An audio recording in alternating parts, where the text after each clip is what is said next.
Bonsoir YouTube, ici Largo pour une petite vidéo, non pas sur Horror Arkham, le jeu de cartes, mais sur un autre jeu qui s'appelle le Détective, édité par Yellow et qui est de Ignacy Zewigzek. Donc c'est un jeu qui a obtenu l'As d'Or 2018, donc que vous connaissez peut-être, c'est pas tout récent, c'est un peu plus d'1 an.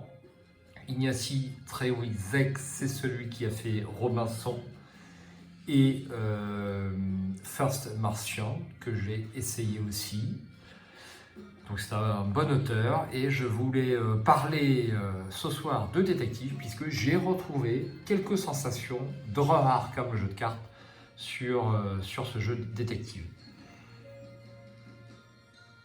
C'est un jeu d'enquête collaboratif, contemporain, et vous allez trouver un certain nombre de critiques, de tests de ce jeu sur le net. Je vous recommande notamment la vidéo de Ludema, Ludema. Il a arrêté ses vidéos, mais avant d'arrêter, il a fait une vidéo test de ce jeu. Il en parle très très bien. Ma particularité à moi, c'est que je fais une vidéo en tant que joueur d'Horror Arkham, le jeu de cartes, vous le savez. Donc je m'intéresse particulièrement à l'immersion dans le jeu et au fait qu'il raconte une histoire ou non. Donc ce jeu, je vous dis tout de suite, m'a beaucoup intéressé. Moi, ça m'a énormément plu. Et je vais vous dire pourquoi en quelques minutes, ça ne va pas être très très long. Donc qu'est-ce que Détective, en dehors du fait que ce soit collaboratif et une enquête policière, eh bien c'est un jeu qui va se jouer avec un ordinateur, voire si possible 2 ordinateurs ou un ordinateur et une tablette. Enfin, il faut 2 écrans connectés à Internet pour aller sur la base de données. Donc c'est qui s'appelle Antares, et donc c'est un site dédié au jeu. Et vous allez pouvoir rentrer dans ce site, eh bien, les empreintes de pas que vous trouvez, les résidus de terre que vous trouvez. Vous allez pouvoir accéder au profil des suspects. Vous allez également pouvoir interroger des suspects ou autres. C'est une application qui est importante mais qui n'est pas centrale. C'est-à-dire que le jeu ne se déroule pas autour de l'application. Le jeu va se dérouler autour des discussions entre les joueurs. Donc en pratique, comment ça se déroule? Vous avez un tout petit plateau de jeu, vous voyez, c'est pas gros. Ça va pas être l'attraction du jeu. Vous avez un jeton qui représente votre équipe et puis vous allez vous balader sur les différents lieux, labo, le terrain, tribunal, poche de Richmond. Plus vous allez vous balader, plus vous allez perdre de temps, et le temps est le moteur du jeu. Donc vous allez avoir un nombre limité de jours pour résoudre votre enquête. Donc dans le premier scénario, ce sera 4 jours, et chaque journée va comporter de 8 à 4 heures. Donc ça fait combien de temps? Ça fait 8 heures, hein, c'est logique. Et puis si vous faites des heures sup, eh bien, vous pouvez prolonger jusque tard dans la nuit vos actions. Hein. Mais comme pour Arkham, eh bien, le nerf de la guerre, c'est les actions que vous allez pouvoir jouer, et en ce sens, vos journées sont extrêmement courtes et extrêmement limitées. Alors, en pratique, comment se déroule un tour de jeu? Eh bien, le scénario va vous donner un certain nombre de pistes de démarrage, et puis ensuite le jeu va être, comme sur Arkham, un espèce de paquet de cartes scénario qui va vous amener de nouvelles pistes, de nouveaux indices. Donc vous allez prendre le rôle d'un investigateur. Donc il y en a 5 dans la boîte qui ont chacun un petit pouvoir particulier, et puis qui ont chacun un petit jeton. Vous voyez, pour la plupart ont un petit jeton. Ces jetons, qui sont au nombre de 4 différents, vont vous permettre sur certaines pistes, eh bien, de développer la piste. En d'autres termes, de retourner la carte et d'avoir des informations complémentaires. Alors je ne pense pas vous spolier beaucoup en vous lisant l'introduction du premier scénario. Ça ne peut que vous donner envie d'acheter le jeu qui le mérite. Et comme pour un scénario d'Horror Arkham, hein, c'est pas plus spoil qu'un scénario d'Horror Arkham. Donc je vais vous lire ce démarrage. Donc si ça ne vous intéresse pas, vous faites avance rapide. Quartier général d'Antares, 5 juillet à 8h11. La salle de réunion située au premier étage du nouveau bâtiment semble aseptisée. Des murs de couleur crème encadrent une baie vitrée surplombant la James River. Seule une grande table blanche, des chaises noires aux accoudoirs chromés et un tapis gris agrémentent la pièce. Bien que lumineuse et spacieuse, elle manque de convivialité. Bonjour, lance Delaware alors qu'il rapproche son fauteuil roulant vers le bout de la table. Ses traits sont fatigués et ridés, et des mèches de cheveux grises retombent devant ses yeux perçants. Il pose son carnet vert sur la table. La tâche que l'on vient de nous confier est pour le moins singulière. Le département d'État a demandé à Antares d'enquêter sur un scandale potentiel. Il y a quelques jours, le ministère des Affaires étrangères polonais a envoyé une demande de clarification sur un événement peu habituel. Quelque temps auparavant, à l'hôtel des ventes King, une montre à gousset a refait surface. Cela s'avère être du sérieux. La montre est référencée dans la base des objets perdus lors de la Seconde Guerre mondiale.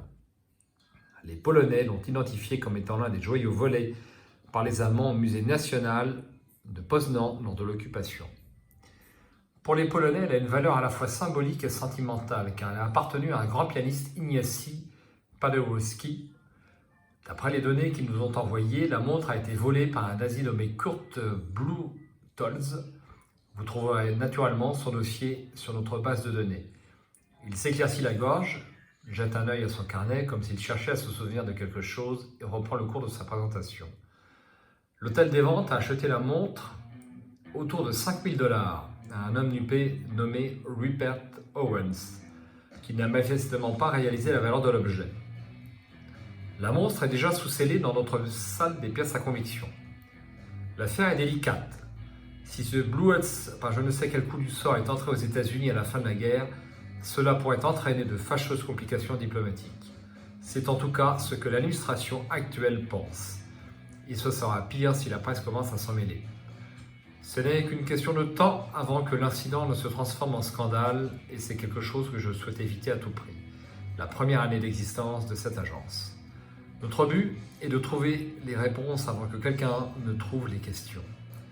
Il balaye de regard son auditoire, vérifie ses notes et soupire bruyamment. Ah, et pour finir une triste nouvelle. Après-demain, dans la matinée, les obsèques de Michael Slater auront lieu au cimetière d'Olivet.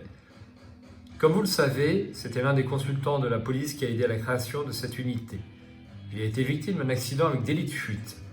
Une sale fin après une carrière exemplaire dans les forces de police. Il serait bien que quelqu'un de chez nous soit présent. On se retrouve au poste de Richmond à 8h après-demain. La délégation de la police partira de là-bas pour le cimetière. Voici pour l'introduction, suivi de la mise en place, comme pour Arkham. Préparer l'affaire, placer le marqueur de temps sur 9h, donc la première journée démarre à 9h au lieu de 8h pour toutes les journées. On prend 4 jetons autorité, ces petits jetons étoiles que vous apercevez ici. Donc ça va vous permettre par exemple d'accéder à un mandat. On va vous demander 2 jetons d'autorité pour obtenir un mandat, un jeton d'autorité pour rentrer de force dans un musée, ou au contraire, 2 jetons d'autorité pour avoir n'importe quel autre type de jeton bonus. Voilà. C'est ce type de choses. Objectif de l'affaire, enquêter sur les événements qui ont conduit la montre de Pologne à l'hôtel des ventes, découvrez chacune des étapes ainsi que les preuves qui les confirment. Limite de temps, vous avez 4 jours pour boucler votre enquête. Et limite de stress, donc les jetons stress, ce sont les petits jetons rouges que vous apercevez ici. À chaque fois que vous allez dépasser d'1 heure votre temps dans une journée, vous prenez un jeton stress. Si vous dépassez les 7 jetons stress, vous passez directement à la conclusion de l'affaire. La limite est de 7. Comme vous pouvez le voir, vous avez de nouvelles pistes. Donc première piste, vous accédez au dossier de la police sur Kurt. Donc vous allez aller sur l'application sur le PC. Ça ne coûte pas de temps. Vous avez autant de temps que vous voulez, ou pour discuter, ou pour relire les notes sur l'application Antares. Vous pouvez accéder au fichier de Rupert Owens, celui qui a vendu la montre. Et enfin, vous avez les pistes à proprement dit. Donc rendez-vous à la réserve des preuves. Ça sera la carte numéro 103 au quartier général. Interrogez Rupert Owens, ça sera la carte 108 au quartier général. Interrogez le propriétaire des ventes, ça sera la carte 119 sur le terrain. Donc les lieux correspondent aux lieux du plateau de jeu. Vous pouvez aller dans n'importe quel lieu, mais à chaque fois que vous changez de lieu, ça vous coûte 1 heure. Donc il vaut mieux ne pas trop changer. Donc là, par exemple, on va peut-être essayer de faire quelque chose sur le quartier général en premier. Et enfin, il y a une particularité, vous pouvez aller à la carte 134 au jour numéro 3 pour aller à l'enterrement de M. Slater. Donc ça sera un choix que vous ferez. Vous avez le choix de y aller ou de ne pas y aller. Donc la partie démarre et donc tous les joueurs vont ensemble discuter pour savoir ce qu'il convient de faire. Donc là, l'évidence, quand vous démarrez une partie, va être d'accéder aux 2 dossiers qui sont disponibles et ça ne coûte pas de temps. Ensuite, là, vous avez déjà 3 pistes. Chaque piste va vous coûter du temps, en plus du temps que vous allez prendre pour aller sur le lieu concerné. Ça va de 1 heure à 3 heures, voire 4 heures. Je n'ai fait que personnellement que le premier scénario. Vous avez 3 pistes et vous ne pourrez pas aller au bout de toutes les pistes.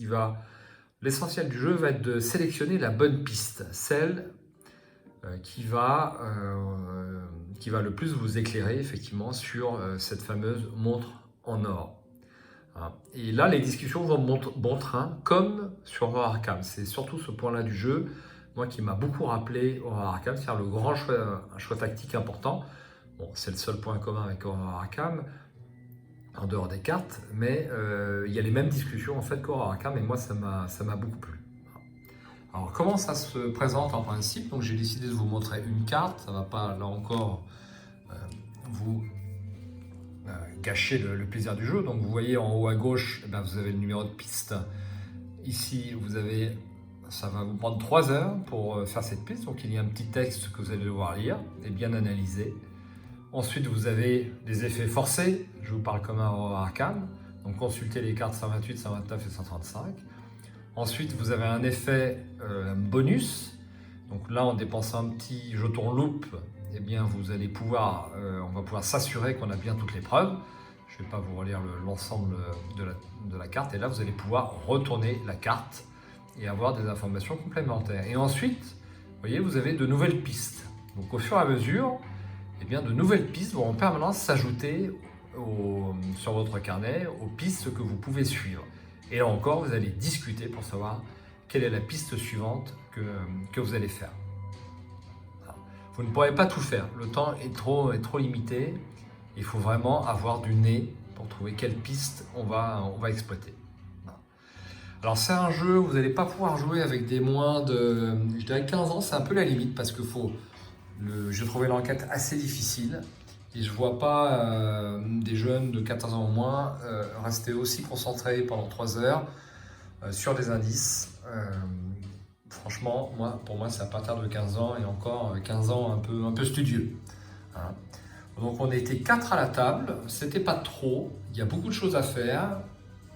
Vous allez faire des recherches sur internet, c'est-à-dire qu'à certains moments du jeu, vous allez avoir un petit démo suivi d'un icône de Wi-Fi. Ça veut dire que vous pouvez faire une recherche internet sur ce thème. L'enquête est très liée à des éléments réels. Et donc vous allez aller beaucoup sur internet pour, je ne sais pas, par exemple sur la bataille de Sicile. À un moment, vous allez peut-être rencontrer la bataille de Sicile. Et voilà, donc il y a beaucoup de choses à faire. Vous allez également rentrer les empreintes sur Antares. Vous allez lire les dossiers de chacun. On était 4 et honnêtement, il n'y avait personne en trop autour de la table. Hein. Il n'y avait pas d'effet leader. On discutait tous ensemble et chacun se sentait très occupé. On est 4, on va dire qu'il y en est 3 à avoir beaucoup apprécié et l'un un petit peu fatigué, s'était levé à 5 heures. C'était un petit peu dur pour lui, mais c'est bien le seul. Il faut aimer les jeux collaboratifs par définition. Voilà, que vous dire en plus sur ce jeu. Donc, dans la boîte, vous allez avoir 5 scénarios. En plus du scénario de base, ça nous a pris 3 heures pour faire le premier scénario. Les enquêtes ne sont pas seulement indépendantes, c'est une grande histoire en 5 scénarios, même si vous pouvez jouer en théorie un scénario indépendant. C'est comme Horror Arkham, c'est fait pour être joué sur une campagne de 5 scénarios, et d'ores et déjà sur le premier scénario, il y a des interactions avec les scénarios suivants. Donc ça, je trouvais ça super intéressant. C'est vraiment super novateur. Je trouve ça plus intéressant que Time Story. C'est plus subtil au niveau de l'enquête. C'est vraiment. Point important à ne pas oublier, eh bien, c'est la fin de partie. Comment se déroule une fin de partie? Il n'y a pas de carte vous avez gagné ou la partie est terminée. Non. Dès que votre limite de temps est atteinte, eh bien, et vous l'atteindrez forcément, eh bien, vous allez cliquer au niveau d'Antares, la base de données sur le PC ou la tablette, vous allez cliquer sur rapport final. Et là, vous allez avoir une espèce de QCM en une dizaine de questions auxquelles vous allez répondre. Vous allez marquer +1 par bonne réponse, -1 par mauvaise réponse et 0 si vous ne répondez pas. Et au terme de ce QCM, eh bien, vous allez avoir une note. Donc, nous, on a eu un bravo, je crois. On a failli avoir un excellent. On était en excellent, mais avec le niveau de stress, on est un petit peu redescendu. On a eu un bon boulot. Hein. Donc ça, c'est très sympa aussi. Il n'y a pas ou la victoire ou la défaite. Non, vous allez forcément avoir un score au niveau des preuves que vous avez trouvées, de votre compréhension de l'affaire. Donc là, il vous est demandé au niveau de l'enquête de retrouver les différents possesseurs de la montre et son parcours entre le moment où elle a été volée au musée polonais et le moment où elle s'est retrouvée à l'hôtel des ventes. Et donc, il va falloir reconstituer toutes les étapes et répondre correctement à ce QCM. Donc ça, je trouvais également que c'était un moment très intéressant, cette conclusion, ce final où on regarde si nos analyses, notre brainstorming autour de l'affaire était le bon. Vraiment très très bon. Voilà, eh bien moi je donne un avis de 9 sur 10 hein, sur ce jeu s'il faut donner une note, et puis je vous recommande vivement de l'acheter si vous aimez les jeux collaboratifs. A priori c'est le cas si vous êtes sur cette chaîne. Vous allez pouvoir varier les plaisirs avec Horreur à Arkham et puis changer un petit peu d'univers par rapport à Lovecraft, c'est bien aussi de temps en temps. Si vous avez des questions sur le jeu, n'hésitez pas, je crois que ça vaut 40 €. Il y a déjà une extension qui est sortie, qui se passe à Los Angeles, la Cité des Anges, autour du Hollywood des années 80. Ça m'intéresse de l'acheter. Et voilà, j'espère qu'il y aura d'autres extensions parce que c'est quand même... on se sent vraiment dans la peau d'un enquêteur. C'est vraiment super immersif comme jeu. Je n'ai rencontré ces sensations-là sur aucun autre jeu au niveau enquête de police. Voilà. C'est tout pour ce soir. Merci d'avoir suivi la vidéo. J'espère qu'elle vous aura un petit peu intéressé, que vous tiendrez compte de mon avis. J'espère à bientôt sur Arkham TV et le monde ludique. Hein. Et le monde ludique, c'était la justification de la vidéo ce soir. Je ne fais pas que des vidéos sur Arkham. De temps en temps, il y aura un jeu qui m'intéresse. Je fais une petite vidéo dessus. À ciao, bonsoir.